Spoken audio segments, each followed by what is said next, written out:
안녕하세요. 결혼한 지 이제 막 2년차에 접어든 30대 주부입니다. 직장을 다니는 평범한 회사원인 남편과는 회사 선배의 소개팅으로 만났어요. 남편이나 저나 성격이 웬만한 일은 서로 맞춰주는 편이라 그런지 만나는 동안 그 흔한 말다툼 한번 해본 적이 없네요. 사귄 지 2년쯤 됐을 때 남편에게 프로포즈를 받았고 저 역시 이 사람이란 확신이 있었기에 부부의 연을 맺게 되었습니다. 처음으로 시댁에 인사를 드리러 갔던 날이었어요. 어머님은 물론이고 아주버님과 형님까지 모두 만나게 되었지요. 참고로 아버님은 남편이 고등학교에 들어가고 얼마 지나지 않았을 때 사고로 돌아가셨다 들었습니다. 왜인지는 모르겠지만 어머님은 큰아들인 아주버님과 둘째인 제 남편을 다르게 대하셨어요. 특히나 밥상에서 보여주신 행동은 유치하기 짝이 없었지요. 남편과 제 앞에는 온갖 나물 반찬에 시어 꼬부라진 김치를 들이미시더니 아주버님 앞에는 노릇하게 구워진 생선구이와 갈비를 놓아주셨거든요. 솔직히 그 순간에는 제가 홀대를 받아서 속상한 것보다 남편이 무시를 받는 게 더 화가 나대요. 결혼 준비의 경우 어머님은 처음부터 당신이 살고 계신 집 한 채가 재산의 전부라 못 도와주신다 못을 박으신 상태였기에 기대가 없었습니다. 반면에 저희 부모님은 여유가 있으신 편이었기에 5천을 보태주셨지요. 그 덕분에 저희 둘이 모은 돈 1억 7천에 5천, 그리고 대출까지 받아서 수도권에 있는 작은 아파트를 하나 샀어요. 집 이야기가 나와서 말이지만 요새 소위 영끌이라고 하잖아요. 저희도 처음엔 어떻게든 최대한 대출을 받아보려고 했어요. 나중에 태어날 아이를 위해서라도 서울에 자리를 잡고 싶었거든요. 하지만 당장 저희 둘이 잘 벌고 있긴 했어도 대출이자도 무시할 게 못 되고 여러 가지 여건상 영끌은 할 형편이 못 되었습니다. 그래서 어머님께 조금이라도 도와주실 수 없는지 정말 간곡하게 여쭤보았어요. 하지만 어머님께서는 그 돈은 임자가 따로 있다며 안 된다 하시대요. 그리고 얼마 후 생각지도 못한 이야기를 듣게 되었습니다. 어머님이 집을 팔고 아주버님네로 들어가시기로 했대요. 집 판 돈은 다 아주버님에게 주시기로 했고요. 제가 이 이야기를 듣게 된 건 바로 형님을 통해서였습니다. 제가 아주버님이란 인간은 어머님 때문에도 그렇고 별로 좋아하지 않아요. 나이냐고 겨우 2살 차이 나면서 어지간히 윗사람 행세를 해대거든요. 누가 보면 아주버님이 아니라 아주 시아버지가 따로 없을 만큼이요. 하지만 형님은 사람이 순하고 따뜻합니다.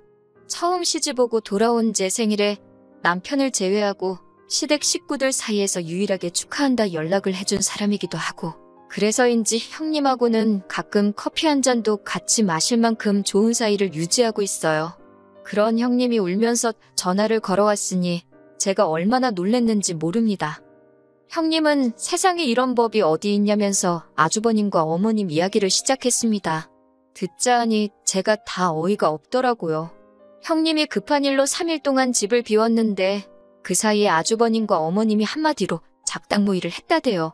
며칠 날 이사 오겠다며 아주 통보식으로 전해왔다고요. 저는 그래도 어머님이 아파트 팔면 그 돈 다 아주버님 주시는 거 아니겠냐며 좋으시겠다 했어요. 그러자 형님이 다시 하는 말이 제가 뭘 몰라서 하는 소리랍니다.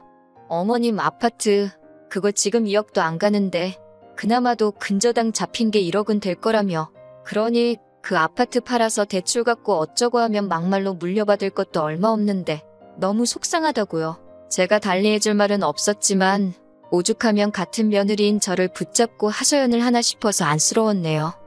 그리고 그날 밤 퇴근한 남편의 표정 또한 영 밝지가 않았습니다. 처음엔 회사에서 무슨 일이라도 있었나 싶어서 왜 그러냐 물었더니 남편이 정말 자기 어머니지만 너무한다며 분통을 터뜨리더라고요. 말이 나왔으니 말이지만 저도 남편도 사람인데 서운함이 왜 없었겠어요?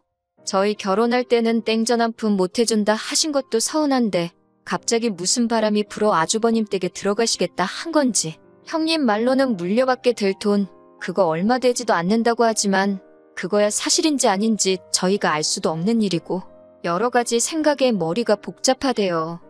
그렇게 어머님이 아주버님 댁으로 들어간 지 한 3달쯤 지났을 무렵이었습니다. 어머님 생신이라 아주버님 집에서 다 같이 식사를 했어요. 사실 주말이었으면 형님과 제가 같이 음식도 하고 그럴 수 있는데 어머님이 죽어도 당일날 축하를 받으셔야겠다고 고집을 피우셨거든요. 결국 저는 원래대로 출근을 했고 전업주부인 형님 혼자서 아침부터 음식하느라 고생 꽤나 했지요. 뿐만 아니라 식사를 하는 내내 어머님께서는 형님을 아주 쥐잡듯 잡으셨습니다. 이거 가져와라 저거 가져와라. 아주 종도 저런 종이 없다 싶더라니까요. 어찌저찌 식사가 끝나고 어머님과 아주버님은 당연하다는 듯 거실로 가더라고요. 그 와중에 그래도 저희 남편은 자기가 설거지를 할 테니 저와 형님에게 쉬라고 하대요. 하지만 저는 형님이 어떻게 지내는지 듣고 싶기도 해서 제가 형님이랑 같이 설거지를 할 테니 당신이 거실에 가 있으라 했습니다. 형님도 하는 말이 저쪽 사람들하고 있느니 설거지가 훨씬 마음 편하다며 이런저런 이야기를 나누다 언뜻 보니 형님이 우는 것 같았어요. 그래서 괜찮냐고 물었더니 오늘로 이 짓거리도 끝이래요. 그게 무슨 소리냐니까 그런 게 있다면서 저더러 자기처럼 살지 말라대요. 그리고 얼마 후 집안이 발칵 뒤집어졌습니다. 형님이 편지 한 장 남겨놓고 집을 나간 거예요. 저도 남편을 통해 전해 들어서 정확한 내용은 모르지만 한마디로 어머님 때문에 못 살겠다. 이혼해줄 거 아니면 찾지 마라 그랬다고요. 그런데 어처구니가 없게도 아주버님은 형님을 잡기는커녕 그깟 이혼해주면 그만 아니냐고 해준다 그랬답니다. 그리고 어머님도 지각 거 없으면 집안이 어떻게 되는 줄 아냐면서 아주 삭수가 노랗다며 잘됐다고 내쫓아버리라고 그러셨다나요? 그렇게 아주버님과 형님은 정말 2달도 안 걸려서 남남이 되었습니다. 하지만 아주버님과 어머님의 동거 생활은 오래 가지 못했습니다. 제 추측이지만 며느리가 해주는 밥 드시고 편하게 살려고 학가를 하신 건데 갑자기 아들 밥 해먹이고 빨래해주고 하려니 얼마나 짜증이 나셨겠어요? 그 연세에 다 큰아들 뒤치다꺼리나 하게 될 줄은 모르셨겠지요. 솔직히 좀 꼬숩다 싶었는데 아뿔싸 그 불똥이 저한테 튈 줄은 상상도 못했네요. 아주버님 내외가 이혼한 지 한 달이 좀 넘었을 무렵이었을 거예요. 회사에서 일을 하고 있는데 어머님께서 전화를 하셔가지고는 다짜고짜 현관 비밀번호를 알려달랍니다. 갑자기 터무니없는 말씀에 그게 무슨 소리냐 하니까 지금 저희 집으로 이사 오셨대요. 어이가 없어서 남편하고 먼저 통화를 해보겠다 하니까 어디 시애미를 세워놓냐고 당신 얼어 죽게 생겼다나요. 10월에 왜 얼어 죽냐고 어디 카페라도 가 계시라 했어요. 그랬더니 이번엔 하시는 말씀이 화분들 다 얼어 죽는답니다. 저는 밖에서 크는 꽃이면 나무들이며 10월에는 안 얼어 죽더라고 걱정 마시라고 했네요.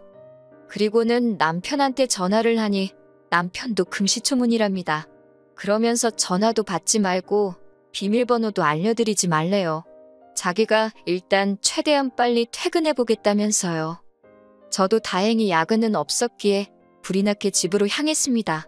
도착하니 현관 앞에서 어머님과 남편이 실랑이를 벌이고 있더라고요. 이게 다 무슨 일이냐 하니까 아주버님이랑 답답해서 못 사시겠다고 집을 나오셨답니다.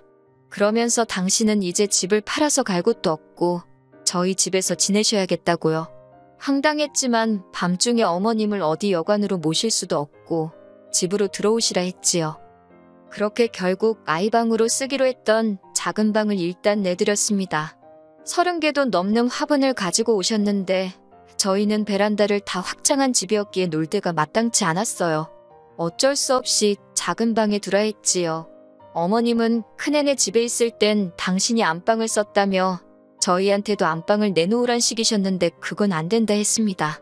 그리고는 남편이 당장에 내일이라도 형한테 돌아가시라 하더군요. 저희는 맞벌이라서 음식도 다 사 먹고 청소도 사람 불러서 하고 아무튼 어머니하고는 안 맞는다고요. 하지만 어머님이 저희 말을 들은 척이나 하셨겠어요? 바로 다음 날부터 저희가 출근한 틈을 탓 아주 당신 세상이다 싶으셨는지 온 집안을 휘젓고 다니기 시작하셨지요.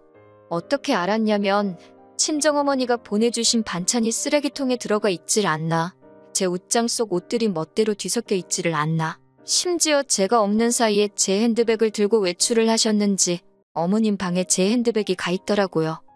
이와 비슷한 일들이 하루 걸러 반복되었고 그럴 때마다 어머님과 저희 사이에서 큰 소리가 오고 갔어요. 그렇다고 어머님을 강제로 내쫓을 수는 없었으니 어쩔 수 없이 어머님이 외출하신 사이에 안방 문고리를 밖에서도 잠글 수 있는 것으로 바꿔달았습니다. 열쇠는 남편과 제가 각각 하나씩 가지고 있기로 했지요. 참고로 문고리는 기존의 것과 거의 동일한 모델이어서 누가 문을 열려고 해보지 않는 이상 잠겨였는지 아닌지 알 수가 없었고요. 그런데 바로 이튿날 오후 어머님이 전화를 걸어오셨습니다. 격양된 목소리로 안방에 뭐를 숨겨놨길래 문을 잠궈놨냐입니다. 저는 어머님이 들어오시는 게 불편해서 잠궜다고 솔직하게 말씀드렸어요. 그랬더니 이번엔 저더러 무슨 찔리는 짓거리를 하고 다니냐대요. 말려들면 저만 손해니까 집에서 뵙자 하고 전화는 끊었는데 기분은 영 나쁘더라고요. 그리고 그날 밤 정말 처참한 광경을 목격하게 되었습니다. 집에 도착하니 저희 안방 문고리가 처참하게 나가떨어져 있더군요.